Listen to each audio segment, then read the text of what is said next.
আপনারা তো সালামের কেউ জবাব দিলেনই না, মানে কেউ হয়তো শুনেই নাই।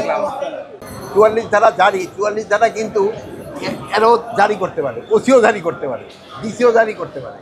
এখন কোথায় কোথাও 44 ধারা জারি আমি তো এই মুহূর্তে বলতে পারবো না। সবারই দাবি দাওয়াটা যদি রাস্তা ছেড়ে এমন জায়গায় করে যেখানে জনগণের ভোগান্তি না হয়, ওই জায়গায় করতে পারলে সবচেয়ে ভালো। এই ব্যাপারে সবচেয়ে বেশি আপনারা আমাদের সাহায্য করতে পারেন। আপনারা যদি জনগণকে সচেতন করেন এবং যারা তাদের দাবি দেওয়াগুলি আমি অযৌক্তিক কারো বলবো না, তারপর যদি যৌক্তিক দাবি থাকে প্রপার জায়গায় করলে সবচেয়ে ভালো। এখন দেখছেন যে তারা কিন্তু প্রথমে এক জায়গায় যেখানে বলার পরে তারা কিন্তু শিফট করে গেছে অন্য জায়গায়। এখন ওই জায়গায় তো কিছুটা জনভোগান্তি হচ্ছে, তারপরে ওনারা কিন্তু ওই অ্যাম্বুলেন্স এবং গাড়ি ঠাড়ি যাওয়ার জন্য কিন্তু এরা সুযোগ করে দিচ্ছে। সাধারণ মানুষের যেন দুর্ভোগ না হয় এই জন্য কিন্তু আপনারও ব্যবস্থা করতে, সবাইকে কিন্তু আপনারও সচেতন করতে পারেন।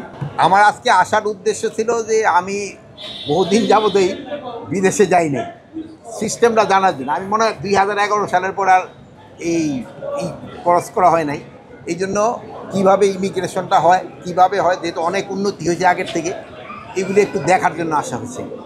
তা আমি দেখে গেলাম এটা আগের থেকে অনেক উন্নতি হয়েছে এবং এই যে উন্নতি ধারাটা যেন অব্যাহত থাকে, এটি আসার উদ্দেশ্য আছে। মাননীয় স্বরাষ্ট্র উপদেষ্টা, আপনি তো আসলেন, এক কাপ চা খাওয়া মামলা নিয়ে তারপর করে অনেকের একটা অসন্তোষ থাকে যে তোমরা অনেক সময় জিডি নিতে চাও না, মামলা নিতে চাও না। এইগুলি যদি শুনি ওই এর থেকে তো তোমাদের বলতে পারবো। মাননীয় উপদেষ্টা পরিদর্শন শেষে কি দেখলেন, কি পেলেন, একটু যদি মন্তব্য করতেন পরিদর্শনের পর। পরিদর্শন কি দেখেছেন আগেই বললাম। ভালো থেকে